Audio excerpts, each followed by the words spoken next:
to our YouTube channel. I am going to have a stand. I'm going to lead us in prayer, and then we'll do the Pledge of Allegiance.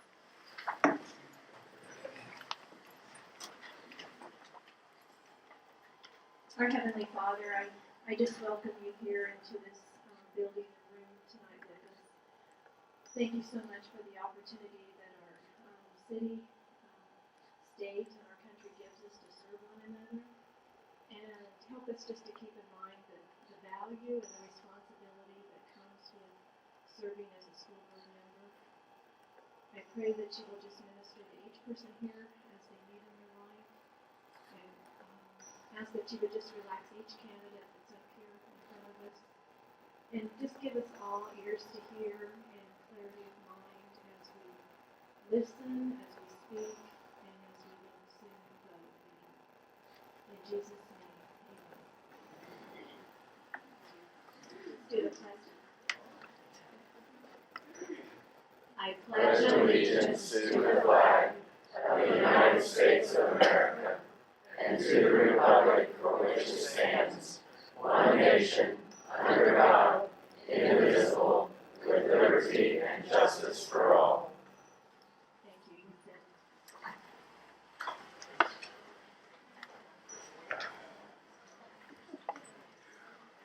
To help prepare us for tonight, I thought I would just read the USD 373 School Board Mission and Vision.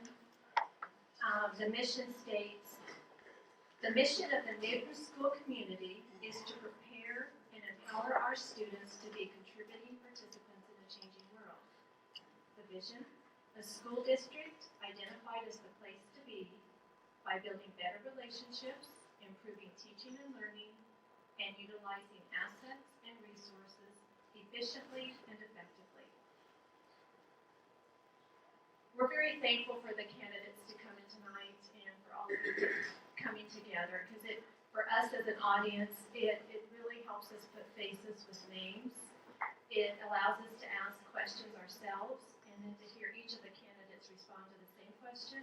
And then I think it also puts confidence behind our votes as we go out. I'm going to just introduce them, and they can just stand briefly and then sit back down. This is Luke Edwards. And next to him is Mallory Morton. Nathan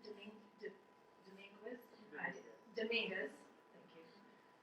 Matt Treaster, Andy Harder, Melissa Schreiber, and Alan Jansen. There's one more. It's Carmina Francis Suter, and she is not present tonight. The procedure is going to be that I will read one card, and then each candidate will stand to answer it, and we have to Ed up here with as our timekeeper. They'll get about 30 seconds to answer most of the questions, and then please use the microphone, and you have to hold it pretty close.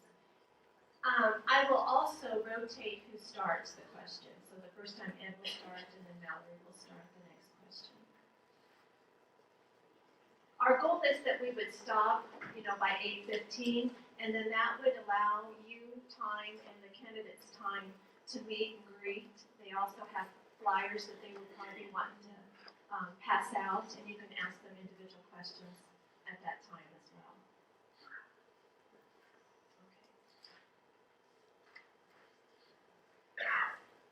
Okay. The first question.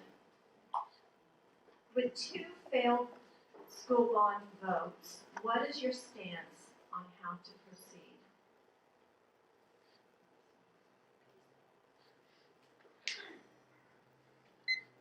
All right, so 2 failed bond votes and trying to figure out what we can do to improve our schools.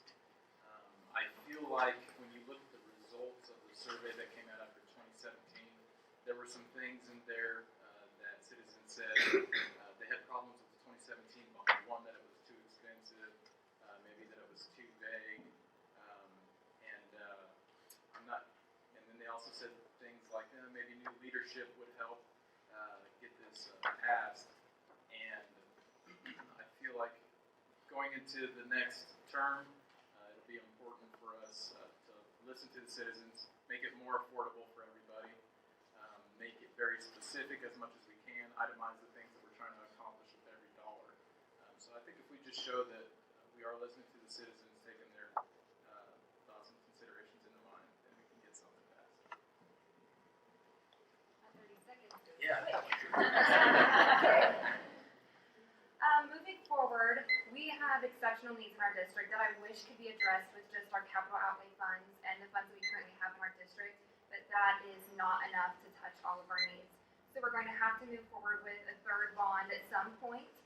In my opinion, we're going to need to drop that cost down, which would mean lowering the scope of our bond. I would personally like to see us perhaps move forward with a bond that is just dealing with the high school. I think that's something our community could really get behind. We put forward a bond that addresses our high school. We have a board that follows through with their commitment, rebuilds trust within the district, and in full disclosure say we will need to come back in a few years when our current bond is paid off to have another bond to address everything else in the district.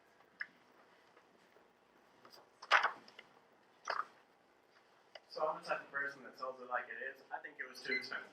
I think that was the core problem with it, and having two failed bond votes, you try to address the root of the problem. So I've knocked over 1,500 doors in these last couple of months talking with people, and what they keep telling me is that the tax burden on them is too much for them to bear, and they couldn't afford this last bond that just failed. And so working with the city government and with the county government to lower the overall tax burden on the people here in USD 373, I think is the way to go. And I know that there's an upcoming meeting on October 27th, and at that meeting I'm going to be pushing to make these regular meetings. That way we can make sure and establish a game plan going forward so that if you have $5 in your pocket, we're not taxing you $5, they're not taxing you $5, leaving you $5 on it.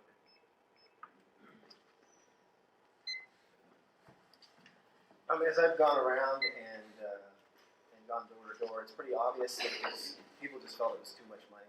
And so I'd like to see us really focus down, particularly on the high school.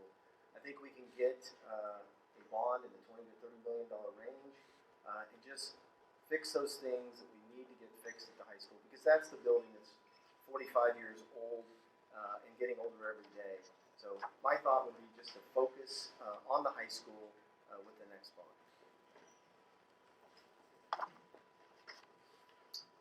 The first thing I would address is the security and safety in our schools. I believe we should have secured entrances, and I believe that could be accomplished with the current money in the bank account for the school district.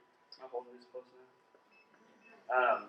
And then I would address some of our overcrowding in Santa Fe. I believe that could also be addressed with some of the current capital we have, followed by a bond that would have to happen to repair the high school. There's no way we can repair the high school without a bond. It's going to have to happen. And I would like to see that happen for under 40, and I believe that the community would support that.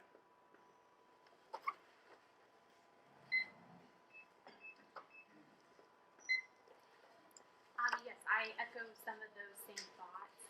It's obvious that the bond is too much amount of money, and we need to focus on the high school right now to get that taken care of, because it is the oldest building with the most needs. So I echo the same thoughts. Lower bond, $40 million range. I think get what we can take care of in that $40 million, possibly, and go from there.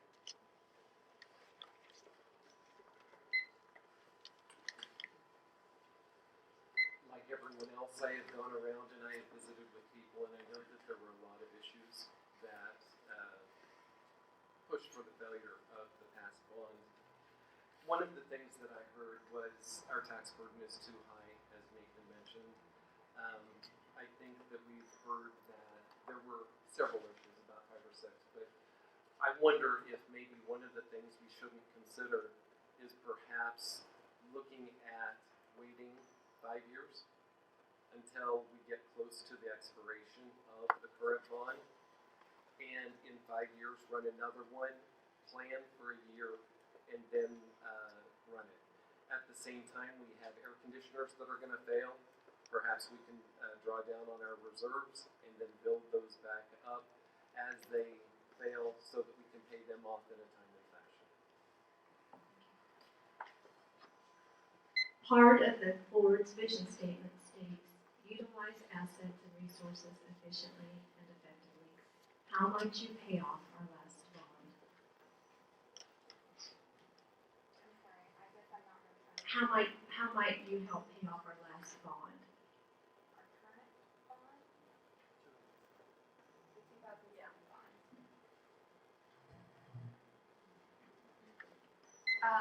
Well, I guess we're already paying on that bond. So, I would say that we just continue what we're doing since we don't have a new bond coming up. We're just gonna have to keep on the plan that we're doing, which will pay off in 6 or 7 years. And in the meantime, we're going to need to take a hard look at our capital outlay requests and really look at what we have that's absolutely crucial that has to be dealt with. What do we have that would be nice to be fixed, but doesn't have to be fixed right now? And just be very mindful of how we spend our current dollars with our current needs, since we won't have any more coming in.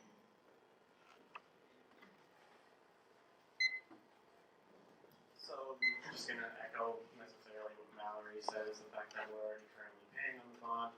And so right now, another way that we could hope to put dollars toward that is by, okay, so the state recently approved additional funds for our schools. And I believe the last numbers that I got from the superintendent were about $1.2 million yearly.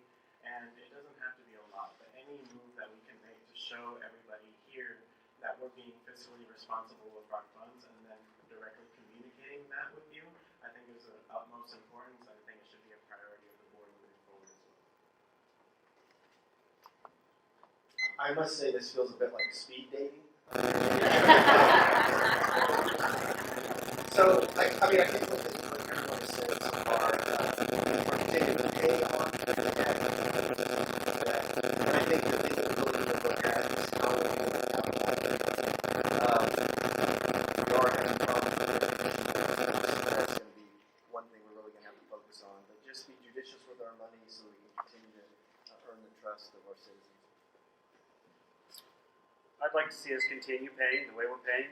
I would like to see us use the money that we currently have, do some of the repairs that we need, like repairing air conditioners, like security, use that as a way to build trust in our community so that we're actually trying to do something instead of just saying we need bonds to do this.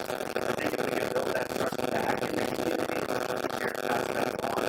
And in about 6 years, we'll be retiring that bond and possibly be able to do that next bond without a tax.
understand you can't reallocate funds. If we have funds for capital outlay, for example, they can't be used to pay off bond interest on the old bond. But I am willing to explore, see if there's any way we can move some funds around. If there's any way possible we can pay off the bond earlier, save some interest, that sounds like a good idea to me. I think everybody would support that. Also, just looking at the cost of the bond again,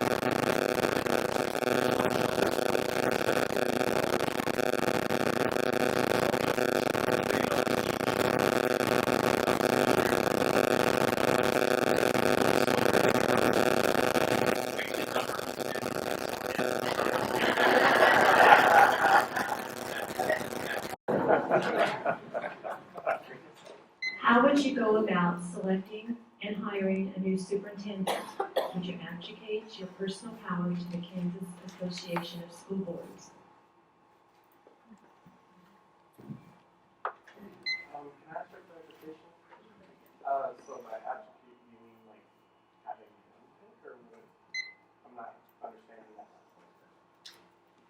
Do you guys, anybody on the school board or the Kansas Association of School Boards know how that works? There's a selection process, and a third party typically guides the school board in collecting applications off criteria that the community has given for what they're looking for. And KSD is one of those third parties who we are considering. So that would just be, so that would just be for like candidates for those, right? How would you go about selecting and hiring a new superintendent? Well, I think when we have to go about choosing a new superintendent, as we will come January, there are some important qualities to take into mind. First is that they know our community, they know the struggles that our people are going through, because you can't be an effective communicator with our people if you don't know what we're going through and the struggles that we're going through. Another thing is that the new superintendent has to understand how to be fiscally responsible. So knowing areas where we could cut back so we can save the people some money, maybe pay back some of that bond debt, I think is another thing that we're going to need to look at, fiscally responsible superintendent. With the process, we will use a third party, as Jennifer said. That will help us. We won't advocate to them. They will help us with that selection process. They will get into the community and find out what the people want in our next superintendent, and they'll help with the board as far as relay that to the board. And then in the end, the board will actually make the final determination. I think that's been pretty well covered. When we're going to look at new superintendents, I would look for somebody with good communication skills, good people skills to work with our teachers, our staff, and our community. Somebody that's innovative with education and better ways to spend our money and budgeting.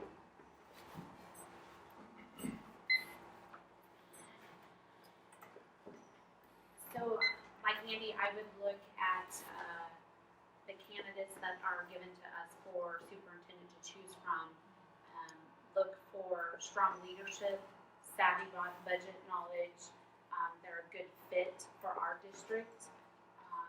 Look at their experiences. Look if they have similarities of schools where maybe have the same things that we have going on here in our current district. And someone that works well with our staff in interactions with school board members. Being at the end of the line is not a good place because I feel like I'm constantly saying ditto. But I believe that the things that you've heard as far as technically how it works, we will be using a third party to help us do the search for the next superintendent. I think that in doing so, we would never abdicate that responsibility and give it to another group. Because that's one of the number one jobs of the school board, is to hire a superintendent.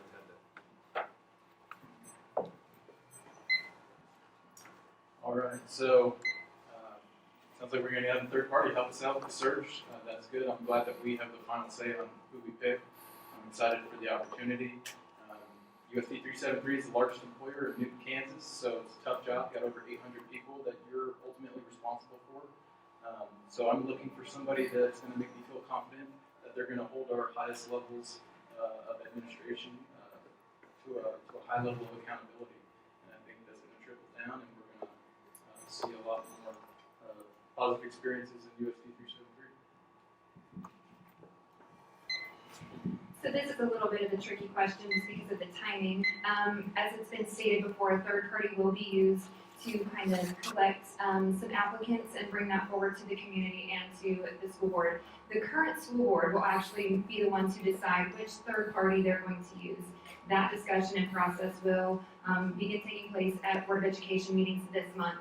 So any candidates who are not currently sitting on the board will not make that decision on a third party. However, the new candidates that are elected and incumbents will be the ones who make the final decision. So when it comes to hiring a superintendent, it is up to the 7 board members alone.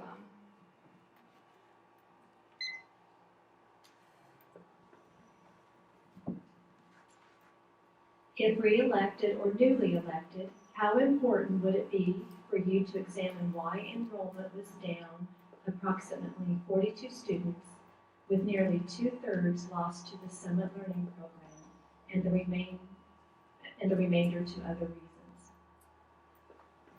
So I'll address the Summit Learning Program. It's a program that they're using in the middle schools right now. We continue to get complaints about that program.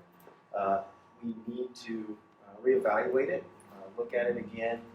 Kids, we want to give our kids an individual education plan, but there's a group of kids that Summit doesn't really work for, and so we've got to figure out a way to make sure they are having their own individual education program along the way. So Summit needs to be reviewed, and we need to keep looking at it. I think it's important to note also that some people did leave, but we also had some people coming in because of some of our other programs. For instance, our CTE program brings people back. The weighted grades brings people back into our district. Some are leaving for middle school age, but some are coming back for high school. I think we need to be innovative. I think we need to look for other ways. Not everybody learns the same, so we need to be able to adapt to that to help everybody get an education, even if they're not like you or me.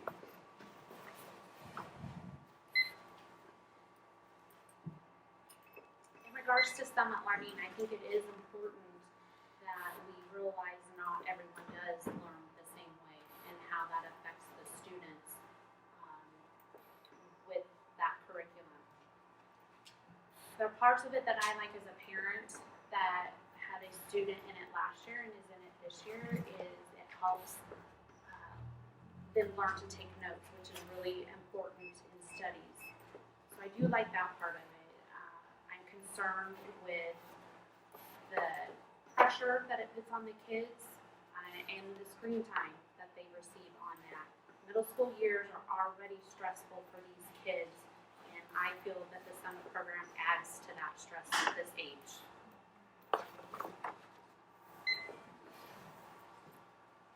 I believe it's always information. It's always good to get as much information as you can. And so, as far as the original question, yes, I think that looking at the reason for students leaving is important. I'm also a huge supporter of our teachers and the things, because they're our curriculum leaders, and they're the ones that have come up with programs for us to look at. But I'm also a huge believer in choice for parents. And so I think that because we have heard of concerns, that maybe there are ways that we can help our students and parents be successful by giving some choice within the parameters that we have set.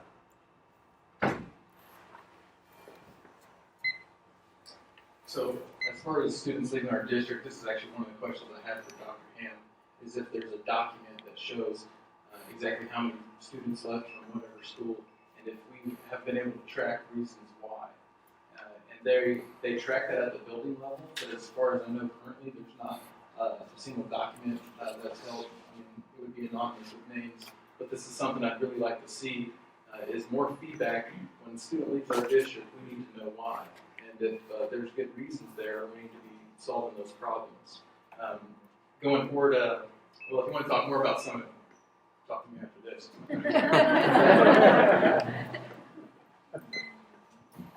I would absolutely be interested in checking into why our students are leaving. We could make lots of assumptions. We really don't know unless we contact those parents. We reach out to them and have some feedback from them. We do see certain numbers between grades where it's dropping, and we do see that in the middle school level from 5th to 6th grade, so we can assume that that has to do with Summit.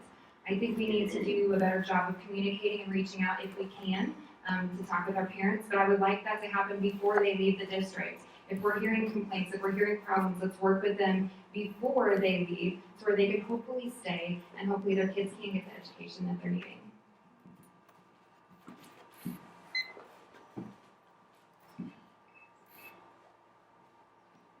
I've spoken with a number of parents about the Summit Learning Program that's instituted right now over at the middle schools, And I find very troubling the fact that a lot of parents are reporting that their students are developing mental illnesses such as anxiety, suffered, getting that from too much screen time, not enough time with their peers, and so that stands out to me as really troublesome. And so I think anytime you have a curriculum that's developing, or you can credit to having students developing mental illnesses from that, I think it's time to reevaluate it.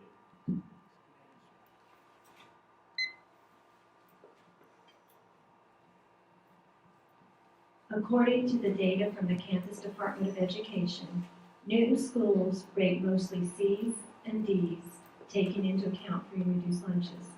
What will you do to raise the educational level in Newton schools? I don't think it's a building that makes education great. I think it's our teachers. And I think we need to empower our teachers to be the educators that they want to be. When they're empowered, when they feel like they have the support of the staff, the administration, and they can actually teach, I think we'll see our grades start coming up a lot more than building a new building.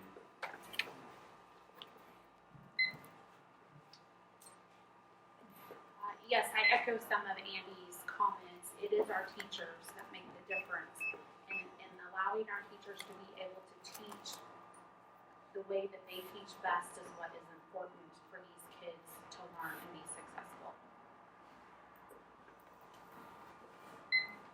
It's not a wealthy community.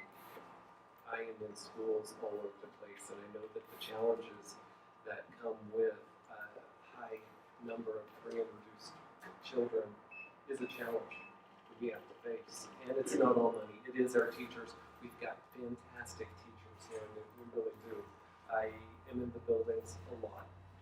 But I think that we need to find ways to educate children who come from poverty in different ways than we can teach the rest of the population in some cases.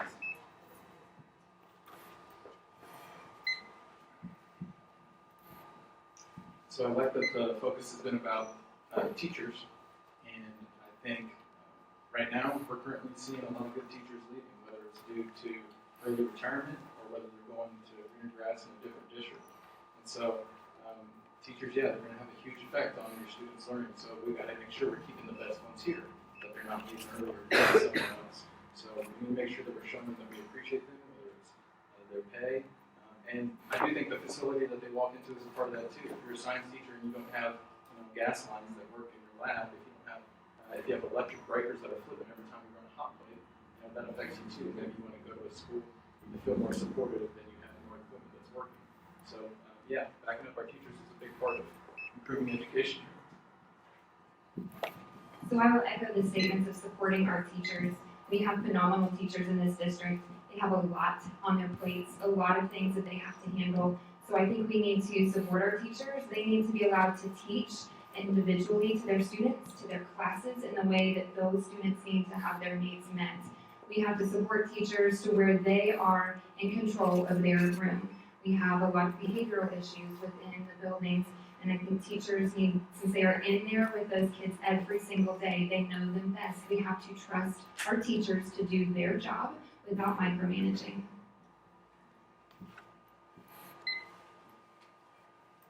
So I think when it comes to increasing academic achievement across the district, I really believe that it starts at our elementary schools. And so providing our teachers there the support system that they need. In particular, I went and visited, I did a walkthrough over at Cooper Preschool today. And one thing that the principal there told me is that they had addressed the need for SLPs, or speech language pathologists. They had a lot of students that had special needs, and so that they needed additional support in that area. And the data shows that if a student is up to reading level by the time they reach third grade, then they're more likely to go to college. But if they're not, then they're more likely to drop out.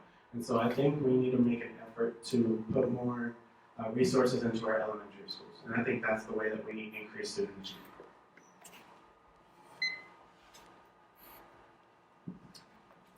Statistics show that the two primary things that lead to student success is the families and the classroom teacher. And so we need to continue to communicate with the families, we've got to support our teachers.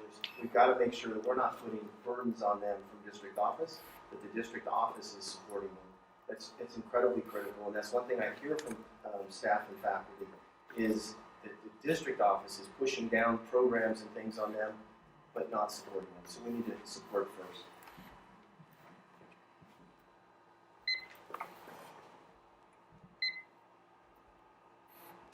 What could the board do on policy to bring a disciplined approach to discouraging news about kids caught having sex in and out of buildings, texting with cell phones, vaping in classrooms?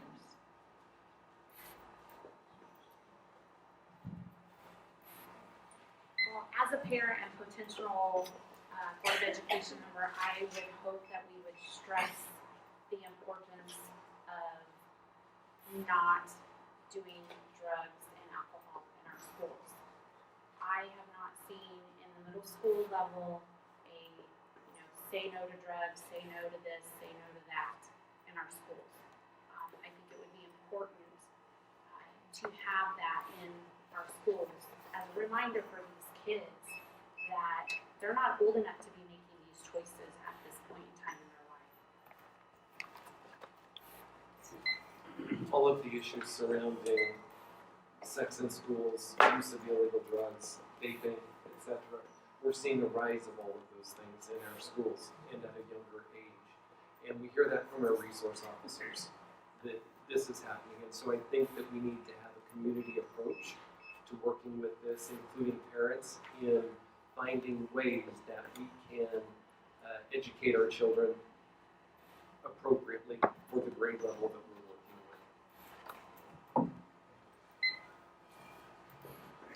I think there's a silver bullet for any of that. I think there's always been educational programs in schools, say no to drugs, and some of those problems are going to continue. But I think we could research some of the best practices across the nation, programs that are working, find places that have seen changes in the level of drug use. Hopefully the T21 initiative maybe knocks down some of the vaping issues that we've been seeing in our schools.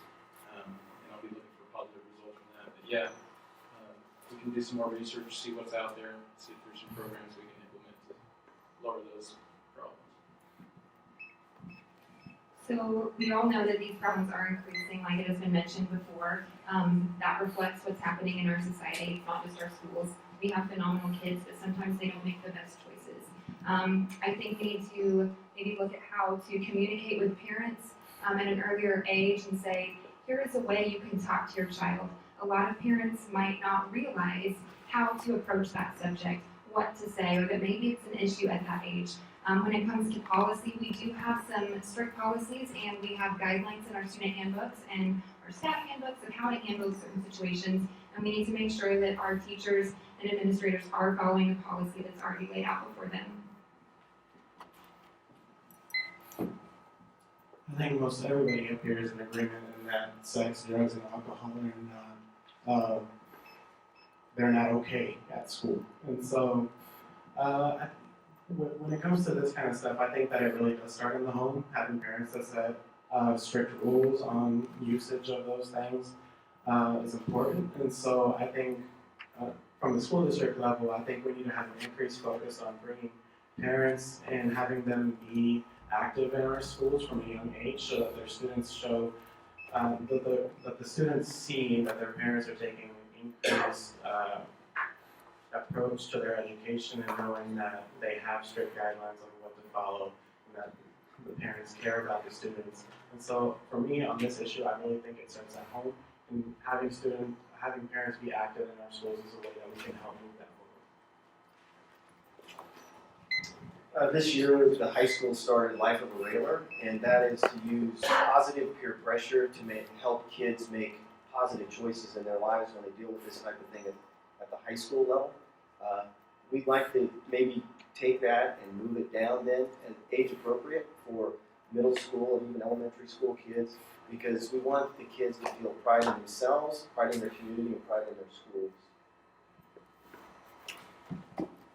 I think that's a great place to start what Matt had to say. I would also say that as far as policy goes, I would have a no tolerance policy. Right now we have students that hit 50 points, get sent back to school, hit 50 points, get sent back to school, and they're causing problems in the classrooms, causing problems for the teachers, and other students aren't able to learn.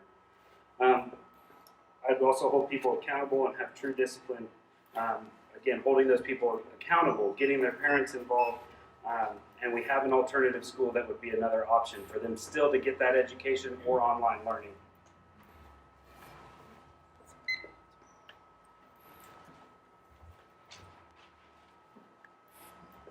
Jenny and Jerry, do you want to start picking up some more cards? How do you feel about tenure for teachers after only 3 years? No other jobs have tenure. Support it.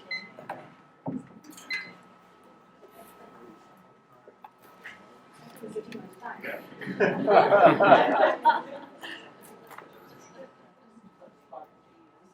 Well, I think we need to be able to evaluate teachers, no matter how much time they have. If they like an evaluation every year, I think everybody should be held accountable to do a good job. So, I don't know what benefits exactly 3 years of tenure gets you, but I would hope that all of our teachers are still working hard. I know a lot of them are. Again, like I said earlier, I want to back up my teachers. I want to show them that they're appreciated.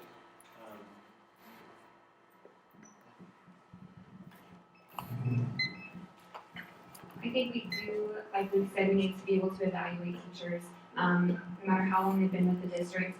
I don't think we would want a free pass for anyone, but we also want teachers who are doing the best for our students. I don't want anyone to be fearful of their job based on who might be the deciding person, whether they can or not. So I do totally support our teachers, but I do feel like we need to be able to evaluate everyone fairly whenever necessary. I do support tenure for our teachers. I don't think tenure and holding our teachers accountable and evaluating them are mutually exclusive. I think we can do both at the same time. I'll just leave it at that. I don't have any problem with tenure. It does not mean there's a misconception that the person can't be fired. I can assure you the school board has let people go over the last, since I've been on the school board. It's just the public doesn't know about it. Those people are asked to resign, and they do, and because of poor performance or because of conduct issues by the teacher. I believe with or without tenure that there's a job to do and that job should be evaluated both below and up. I do believe in 360 evaluations where even the administration would be held accountable for the actions of the teachers and vice versa.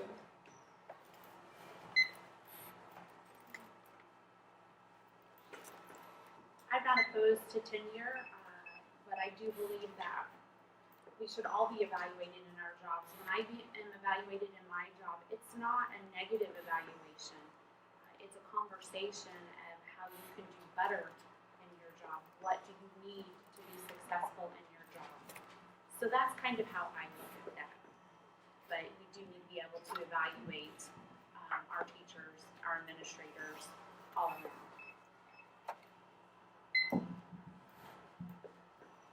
The special education department tends to always be overlooked. How will you work to improve this department? So right now, I believe we have 2 new teachers working in special ed at high school. And there was a period of time where parents were not told the truth about the programs that their students were going through. So those parents are looking now really strongly at administration, at the school board, to see, are you going to hold people accountable? Are you going to do what's right by my kid? And I think the answer is absolutely. There needs to be some strong monitoring of the situation there to make sure that the students are getting everything that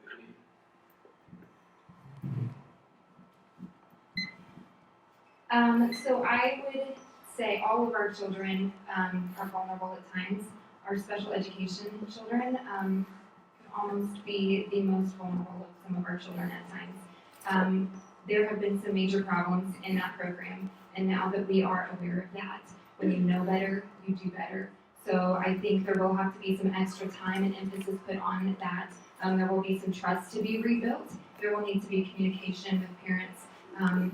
It's going to take some time to work on that, but I think addressing the issue and saying, yes, there is a problem and we want to work through it is absolutely necessary at this point.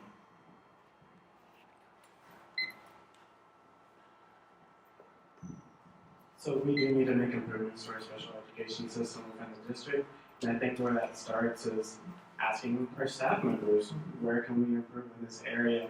I had a conversation with Kelsey Easterday, which is one of the special education teachers over at the Northridge. And she was telling me about how they have a lack of a behavior specialist, how they only visit for 1 hour every month, and through that they can never get done everything that needs to be done. And even then you don't see all of the behaviors that the student may or may not portray in that 1 hour. And so supporting our special education teachers, because it's an incredibly tough job, and by supporting them, I think is the best way that we can make improvements to our special education system. I think the most important thing to do is communicate with the families over and over and over to make sure that they feel that the needs of their children in the special ed program are being met.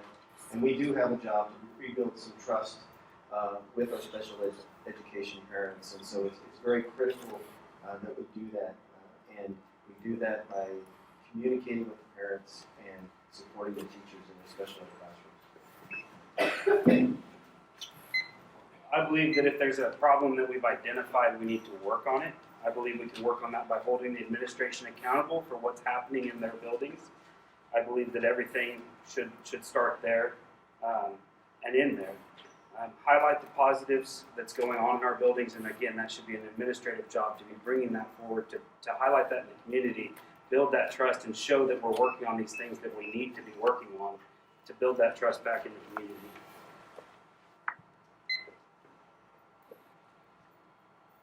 So parents trust the schools and the teachers with their kids. With the special education program especially, there are issues there. We are now aware of those issues and we need to look at those, and communication is key to making sure those issues don't happen again, and really stay on top of that. As with all the students, but I do know that the special ed program does have some things that need to be addressed and taken care of.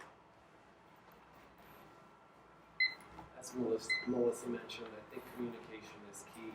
We have lost trust in our district. We have to be honest about that.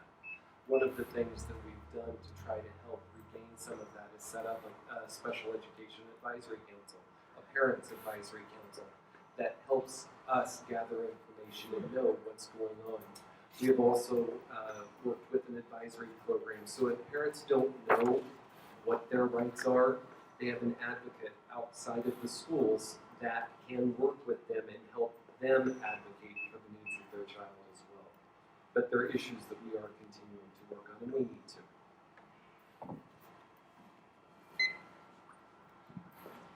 We took our kids out of Newton schools because there seemed to be a liberal stance to teaching. How will you help find the balance for future classrooms?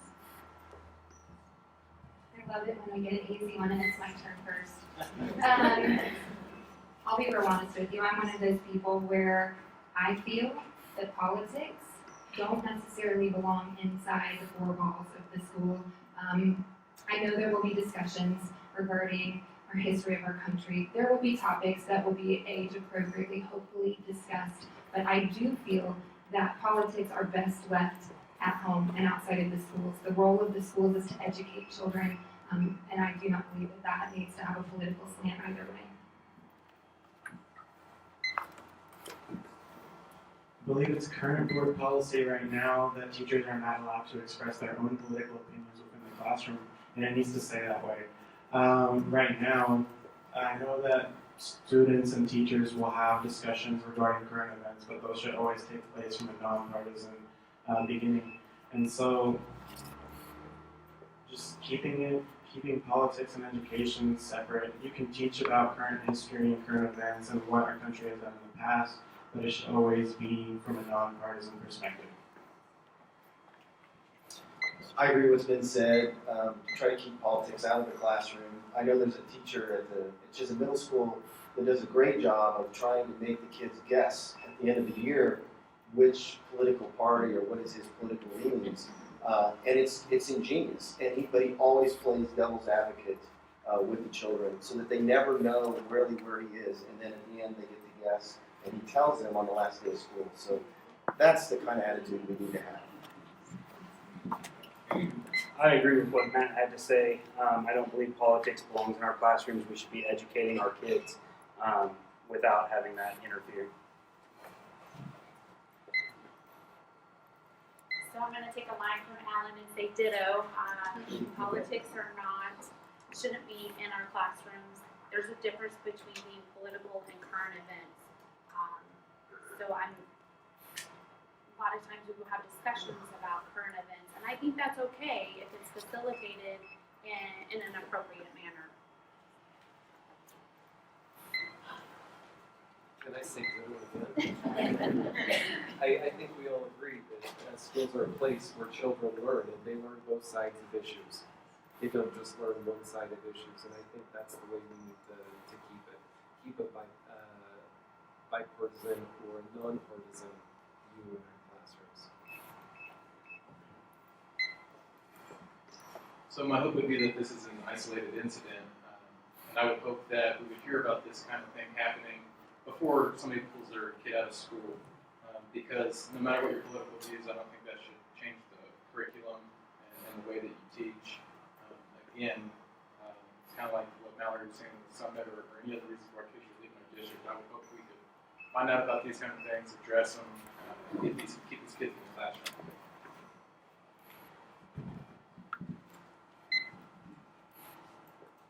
If a 373 stakeholder brings an issue to you that you feel will be controversial, how will you handle bringing it to the board?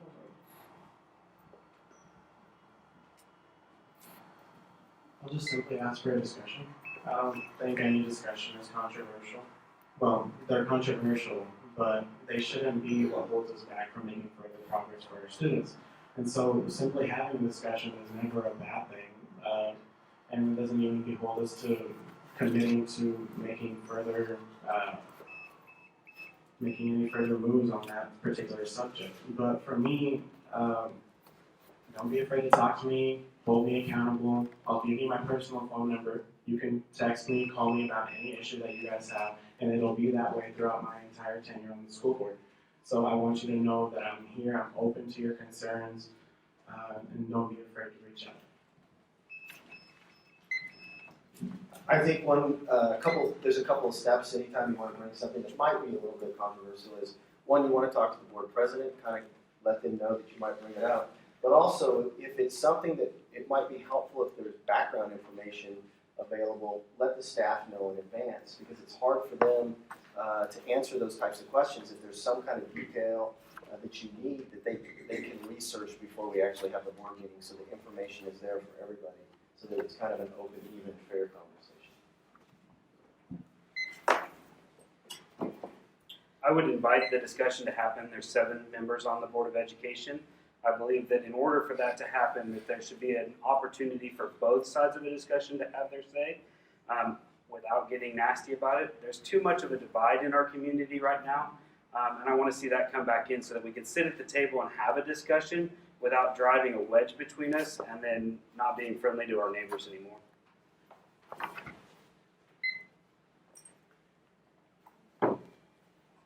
Anytime a controversial issue comes up and a parent or staff member wants to bring it to the attention of the school board, it's very important for people to be heard and feel like they've been heard.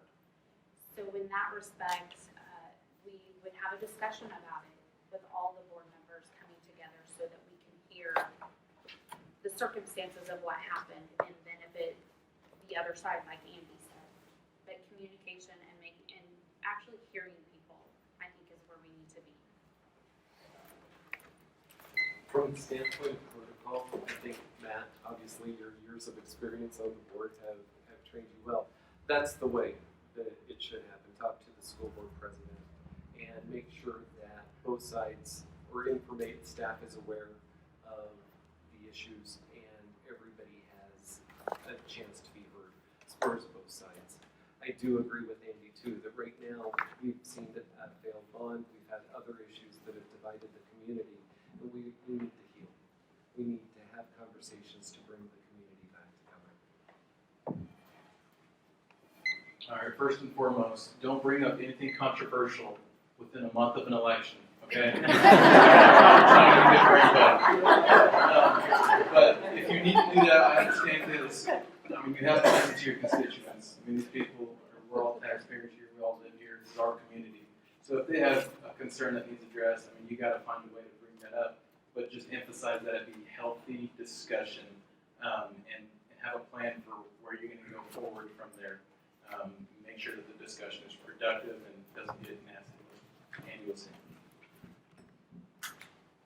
So I like to talk. Obviously, 30 seconds is really difficult for me. I am open to any conversation. I'm not going to shy away from a conversation. Without knowing the background of this question, I would say if it's an issue of something that may have happened in a classroom or within a building, that I would be willing to visit with that person and also direct them to, have you spoken with your teacher? Have you spoken with your building principal? What steps have you taken? Is this something that needs to be addressed strictly at a board level, or is this something that we can work out at a building level? So it would obviously depend on the situation. If it's something that does need to happen at a board level, I completely agree. You need to go through the steps and the right channels, speak with the president. I don't think anyone should be blindsided by anything, especially in this community right now.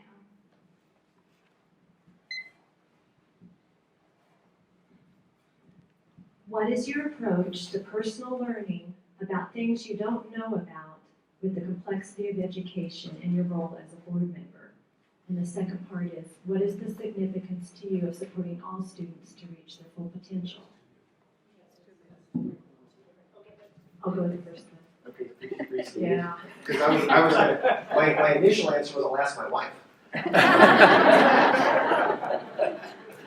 What is your approach to personal learning about things you don't know about the complexity of education and your role as a board member? Okay, I think I understand. So, as my approach has been to try to reach out to the professionals.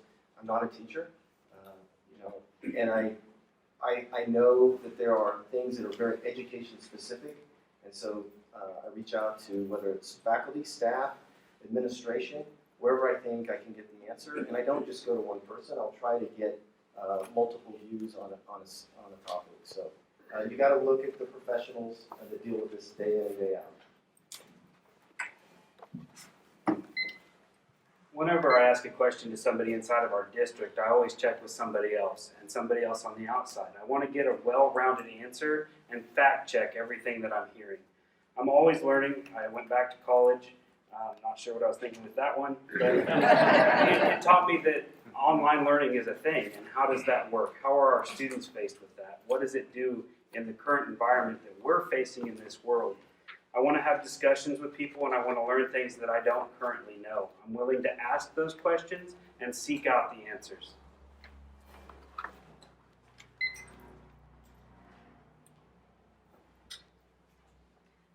Yes, I would do my research and I would ask questions. I would go to the professionals. I would go to the educators and get multiple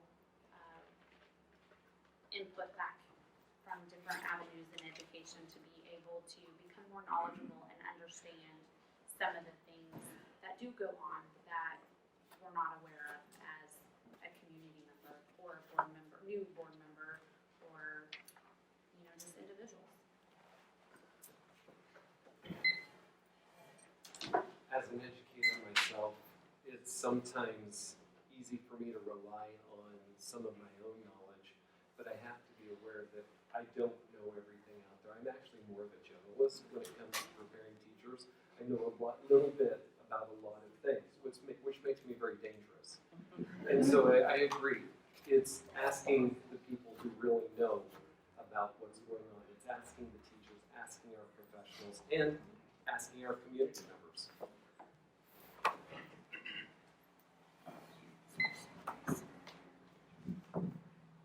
All right, to learn more about educational items, I would do do what I've been doing this whole summer. Talk to teachers, talk to parents, talk to administrators. You can get a lot of information from the people that are actually doing the job, believe it or not. Also, there's different resources out there. I've researched tons of articles online. I've listened to podcasts on IDEA law. There's resources on Kansas Department of Education website. So I've been doing everything I can to just flood my brain with new information, trying to prepare me for this job. I'm a girl who asks questions. I like to know what's going on, and I like to know why. I've got 3 kids in the district, so I like to know what's happening in our schools. I'm always intrigued by new things that are happening. But when it comes to the complexity of education, as a board member, I think it's important that you have a decent understanding of what's happening in our buildings. But it's not the role of a board member to ever micromanage our teachers. They are the ones who are the educators. They have been trained for this. They practice this every day. We have to trust our educators, and while I would like to know what's happening, I would never try to overstep boundaries as a board member. I think we need to trust our educators to do their jobs. If I don't know the answer to a question, I'm never afraid to say I don't know. I'll be straight up with you if I don't know how to address your concerns. But I promise you I'll find out the answer within a day or two. And so when it comes to learning things about education specifically, it is a very complicated subject, and I think we can always defer back to our teachers and the people who are actually on the front lines of education. And so asking them questions about how a particular curriculum would affect their students or how a particular board policy will further improve or worsen our academic achievement among our students is always the way to go, is just by asking questions of the people that are on the front lines of education on a daily basis.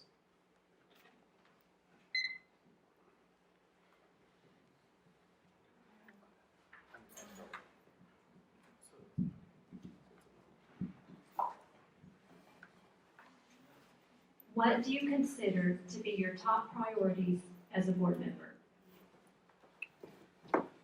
My top priority is safety and treatment of students and staff, as well as their parents, making sure that they feel heard, making sure that their concerns are dealt with, making sure that our students and teachers have a safe place to work and to learn, because you're not going to learn if you feel like there's a threat. My second priority would be transparency to the board. I want the community to understand why the board is making the decisions they're making and have that opportunity to speak. I believe that'll start by televising the board meetings with really good audio and putting that available online so that people can hear when they're out and about. The third priority I have is using district funds, finding new ways to stretch those funds to address some of our needs. Well, I see that our top priority right now will be finding a superintendent foremost. We won't be able to do anything without a superintendent to work together with the team of the Board of Education members. So that would be my number 1 priority right now. And then the second priority would be how to fix our maintenance issues that we have going on in the district. I hate boring Melissa. Yes, our number 1 issue is to find a superintendent. That's the number 1 issue. And I think that we need to find creative approaches for finding or for solving the facility needs that we have in our community. And I think we need to be creative about that. We've also heard about a number of other issues that I think are important, that safety and security of our children, vaping, illegal drugs with our children. But one we haven't talked about is in Kansas we're facing a shortage of teachers.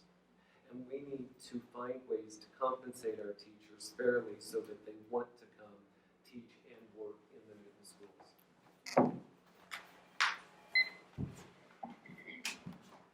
My number 1 priority would be increasing the trust that this community has in the school board. And so if I get the chance to step in this position, I want you to know I'm available to you to answer any questions that you might have. There's a lot of long-standing relationships that I already have in the community.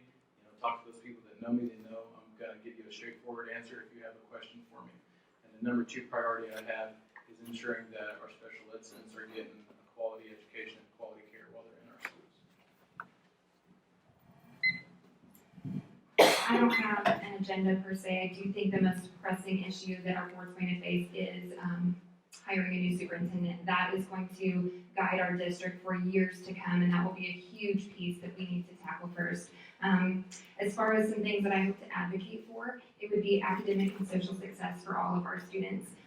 Every child deserves a chance for success. That doesn't mean that every child will reach the same goals, and that is perfectly okay. Another thing that I would like to see is leadership accountability, and I would also like to promote transparency within our district, and I have been working on that for the last year while live streaming board meetings on Facebook for the community to see. I believe in a two-pronged approach to this question. The school board is the liaison between the public school system and our community. And so when it comes to our public schools, I believe the most pressing issue is the new selection of the superintendent. And so I think we need to have a superintendent that knows how to be fiscally responsible and knows our community well. And when it comes to our community, I think we need to have increased cooperation between our city and our county and our school board levels of government. That way we can lower the overall tax burden on our on people in the district. And I think those are the two things that I would really want to tackle. The three things I would say is first, kids first in every decision that we make. That's why we're here. Second, we need to support our teachers because they're the ones who make the magic happen every day. And then third, that we have adequate resources for everyone. If we follow those three, then everything else we do will fall in line, including doing things like picking a superintendent or a new bond or making sure every kid has success. So those three things are my priorities. Chisholm has a bad reputation for behavior. How can this be fixed? Oh, another easy question. Well, I do have a student at Chisholm, so I understand some of the issues that are happening in our schools. And I think that the thing is that we need to enforce the rules. And when someone is misbehaving or acting inappropriate, those things need to be addressed. And they need to be addressed in a manner so that they know this cannot happen in the schools and this is inappropriate behavior. As a community member, I am serving on the Chisholm Site Council, and one of the things that I think that we have been missing over the last many years is parent involvement on the site council. And I'm really excited this year because there are 3 parents that showed up at the first meeting for this one. And so I think getting parent involvement in the site council so that we know what's going on and can actually make recommendations is going to be important. It's that communication issue.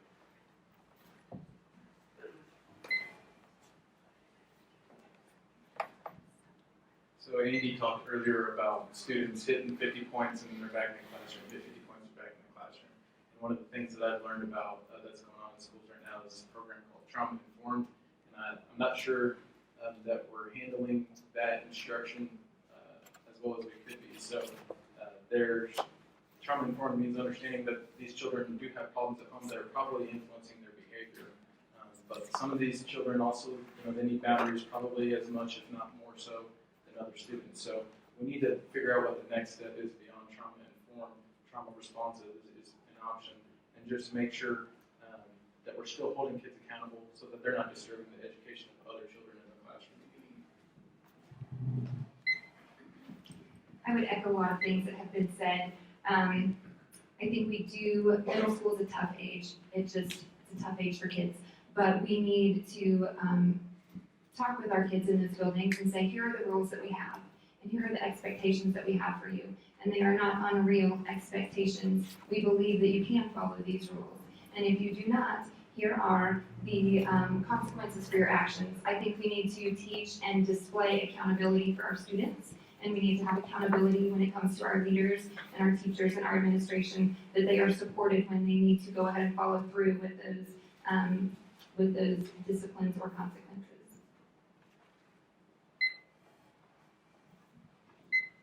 So I work at Select Care as part of the Latchkey program, and every day I walk over to Chisholm, and you'll see it like right after school. There are students out there that are just fighting. They're pushing each other around, they're calling each other curse words, and there are no adults out there. And it wasn't until we actually raised that issue up with the principal over there that finally got changed. And so I think it starts by increasing our parent involvement in our schools. That way we can work with our parents and setting consistent and strong boundaries and guidelines on how students should act, both at home and in schools. And I think it starts by increasing parent involvement. I've had, my 3 oldest boys have all gone through Chisholm in the last few years, so I'm kind of familiar with the issues out there. The most important thing is we've got to hold the children accountable for their actions, and we've got supportive teachers. They have to feel supported, and also we need to do a better job of communicating so that we get that parent involvement. If you do those 3 things, I think the issues at Chisholm will take care of themselves. That's a really tough age for kids. They're going through a lot of things. There is a lot with trauma informed and knowing where kids are coming from when they're coming into the classroom. But we need to know that those kids are given a set of rules and they're held accountable to that set of rules. And we need to hold our administration accountable if they're not doing that for the students. That will also empower the teachers to know that they have somebody standing there for them, because they shouldn't be getting called names and pushed around in a classroom when the students are acting out.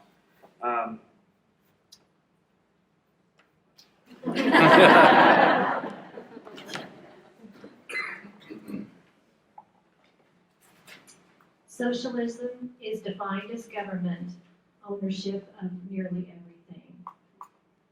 What will you do to keep the teaching of socialism out of middle schools?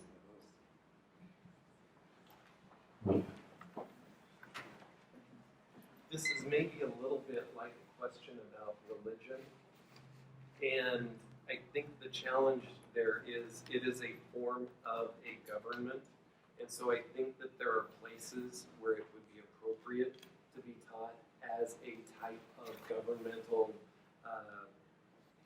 a type of government that is practiced in different places. And so I think that, kind of like the earlier question, we need to be careful about our politics being shown in the classroom. We can't show them in the classroom, but I do think that there is a place to talk about all different types of government.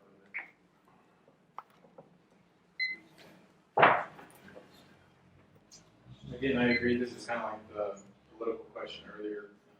We shouldn't have teachers in the classroom that are pushing for a liberal agenda, trying to convince their kids to think liberal-minded.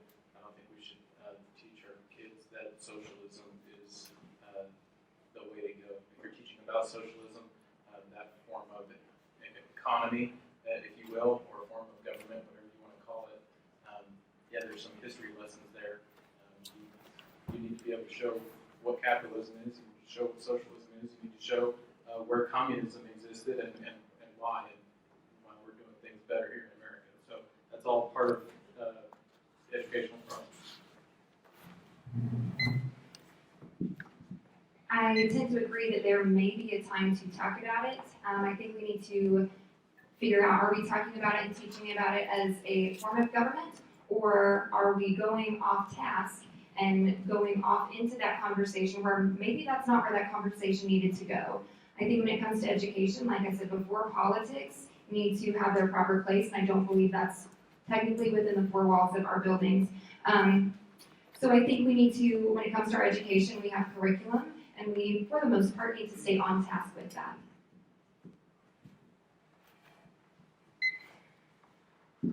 I will reiterate that it is current board policy that teachers are not allowed to express their own personal political opinions within the classroom in any context outside of actually teaching a particular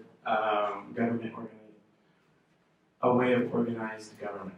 And so I always believe that we should teach students how to think, not what to think. So they need to learn how to think critically, they need to look at both sides of every issue, but we should never be the ones to specifically tell them, you need to believe this or you need to believe that.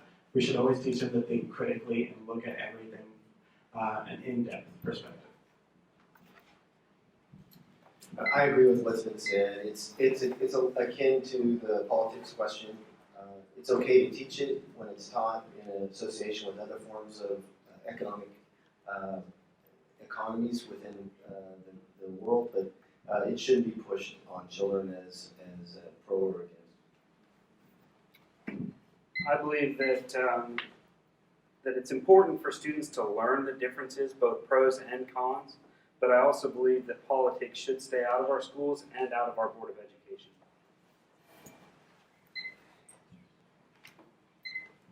I would agree with what Andy said.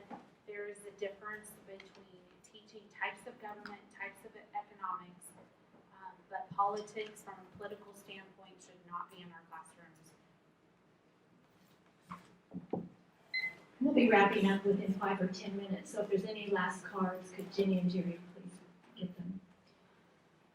What is your position on gender identity and sexual orientation taking precedence over DNA-based male-female, and how will you deal with this in the Newton School classrooms? That's an easy question. I think there's people named Richard that are referred to as Dick, and I think if there's somebody that was born with the name Shannon that wants to be called Charlie, call her Charlie. Leave her alone. It's not going to hurt anything. Yeah, you're just part of the bullying process if you continue to degrade them and call them something they don't want to be called. Could you repeat that question, please? What is your position on gender identity and sexual orientation taking precedence over the DNA-based male-female, and how will this be dealt with? How will you all deal with identity politics in Newton School classrooms? Well, I would say that when it comes to individuals who may make certain choices or may have different lifestyles, that's really not my place to say when it comes to them. As it relates to a board member and within our schools, I think the time where it may come up would be if they would seek certain accommodations. We are careful with our policies as a district right now. I want to be very mindful to never discriminate against anyone based on gender, sex, religion, anything like that. So I think it's important that we focus that our goal is to educate all of our students, give all of our students equal opportunities.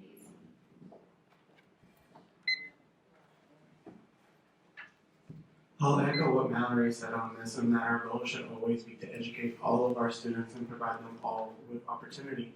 And so it starts by supporting all of our students.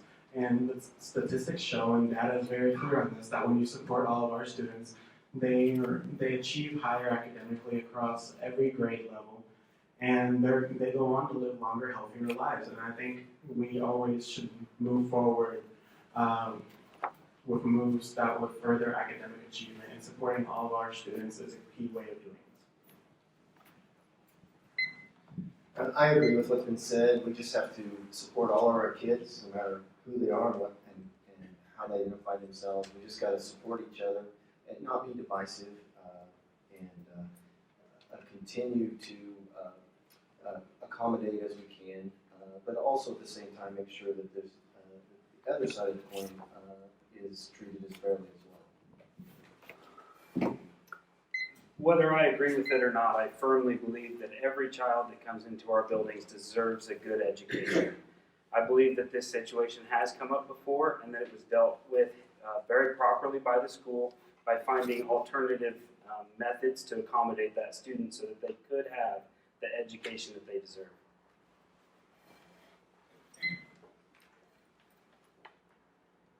Yes, our job as a Board of Education member is to support our students and provide quality education for our students.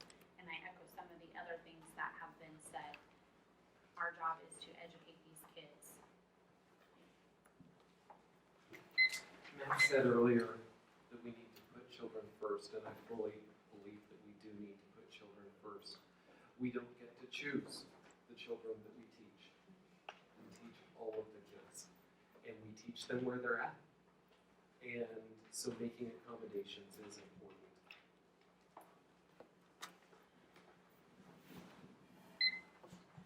Are you against renaming Lindley Hall? I was going to be shocked if we don't want to do that. We did that. 30 seconds. Okay, I'm going to preface this by saying this is obviously a conversation that we are now going to have in our community. I do not feel like this conversation has started in the right way. It has become very, very divisive in our community. I think we need to step back, take a breath, and have a respectful conversation. I think one thing that we need to look at is what is the overarching goal with this proposal? Is it to take the name off the building, take letters off the building, or is our goal to educate our community, educate ourselves better, educate our students? Are we looking to honor certain members of our community from a different time? So my personal belief, even though I'm told to stop, I'm going to say this. My one vote as a board member is not just my single opinion. So we would have to take into consideration the whole community and their input. But I personally do not feel that renaming Lindley Hall would be the best solution for this problem. For me, it always comes back to education, and I'll re-echo what Mallory said, in that our move should be to educate the community on what happened in the past from both sides of the coin. And so one thing that I've seen recently is a page on Facebook about, say, the name Lindley Hall. And in that, some people have brought up some pretty good perspectives on how we can address and meet in the middle and moving forward with honoring those students that weren't allowed to compete on those teams, while at the same time accommodating the opinions of both sides of this issue in our community. And I think that's how we need to move forward with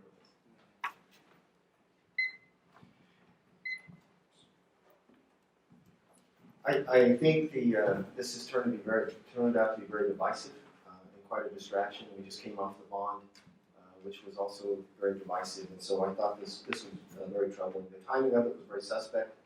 To do it right in the middle of an election. So I think we can have the conversation. I think there's an appropriate time to have it in an appropriate way, but the conversation did start in the right way. And so at this point, I haven't heard anything that would make me change the name of Lindley. I'm open to having a conversation to find ways that we can address and honor our past. I don't believe that changing the name will do that. I believe that the building will still be the building. It'll still be Lindley Hall. And I think there's other things that we can do to move forward. Yes, like the others have said, it is a conversation worth having. I'm not sure if this is the right time to do that after the bond being so divisive to our community. This is just another topic that is very divisive for our community. I think there is a solution here, and for everybody to come to the table and discuss that so that both sides feel okay, honoring those of that time and moving forward. We've made a lot of progress over the years, and I think we need to continue to move forward.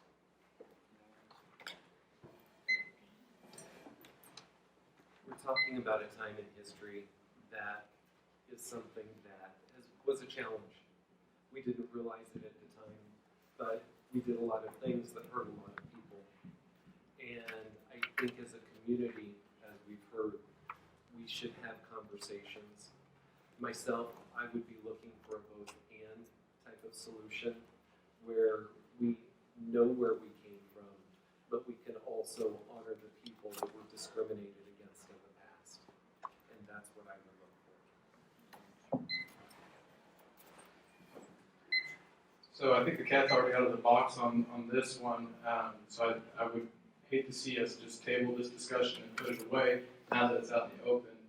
And it's been mentioned that we should possibly maybe get a community group together to discuss that. I think that should continue to go forward, and they should have that discussion. And I don't want to say anything to taint that, but I also want everybody to know what my personal opinion is on it. And my personal opinion is no, we shouldn't change the name. And one of the best things that I've heard as far as reasons why not to change the name is because, you know, all of us have our own history with our own last names. And being an African-American male, Edwards didn't come from Africa, okay? So that name probably came from, I don't know, a county or maybe the slave owner, but what it means to me is what my family made it mean. And what Lindley Hall means to us is what we made it mean as we were going through there. So I would love to see sort of a rededication of Lindley Hall that says the building's dedicated to developing kids from all backgrounds, races, and ethnicities. But I don't think the name should change. Okay, last question. What is your position or idea on guns in schools for teachers? None.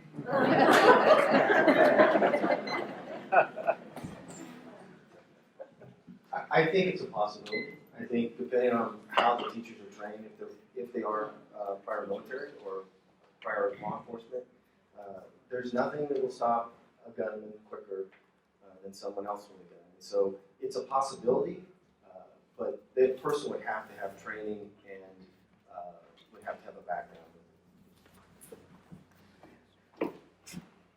I think it should be the choice of the teacher. I think there should be a policy established for what kind of training or how they maintain that training, how they maintain the weapon, who's accountable for that weapon, and making sure that that policy is followed. I think it comes down to the teacher making sure that they feel safe and that they're protecting their students the way that they feel that they should.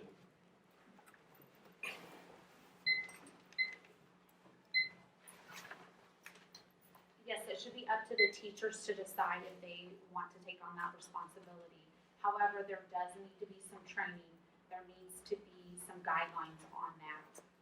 But like Matt said, that will be the quickest way to stop an intruder. As a teacher of teachers, someone who trains teachers, this is something that I've asked myself. Do I want to be in the business of training teachers to carry guns in their classroom? And the responsibility of teachers is to teach. It is to protect our students when someone comes in the building that shouldn't be there, etc. But it pains me to think of the people that I'm working with as teachers, if they would have to carry teachers. I would rather leave that to law enforcement officials, having resource officers in buildings that can do that job. If a child stole a gun from a teacher and started shooting other kids, I would not want one of my teachers to have that responsibility on them. I agree with what Alan was saying there. I don't think we should be asking teachers to start training in firearms. And if you look at statistics, even for people that are trained, law enforcement, if you look at stressful situations, what the actual accuracy rate is for marksmanship in stressful situations, it's pretty poor. It's less than 50%. So now we're going to be asking teachers who aren't trained as much as a law enforcement officer to carry a gun. I don't think that's a good idea. I do like the fact that we have SROs in the schools to help with the security of our students. But no, I don't support at this time. I don't have anything that's giving me enough information to say, yeah, we should start arming our teachers. I come from a family of law enforcement officers, and I would have to say at this time, I do not support that. Our teachers have been trained to educate our students. Oftentimes when you have someone come into the school to do harm, they are oftentimes the students. I would never want the teacher to have to make that split decision on how they're going to handle that situation. I do feel like we need more protections in our school, and I would absolutely advocate for more SROs in our buildings full-time, more of them, whatever we can do. But I would not want to put that responsibility on that teacher.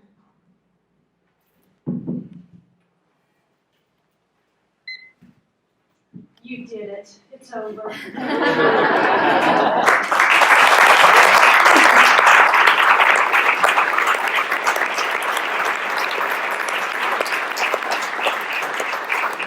Not only survived, you thrived, that I can feel your pain coming in. I highly respect that. And I feel so much more informed, and it was so interesting, and I know we all appreciate you guys being up here and answering. And so this is a meet and greet time. We'll kind of move the chairs out of the way. There's plenty of snacks and water. Please come up and talk to them individually. Thank you for coming.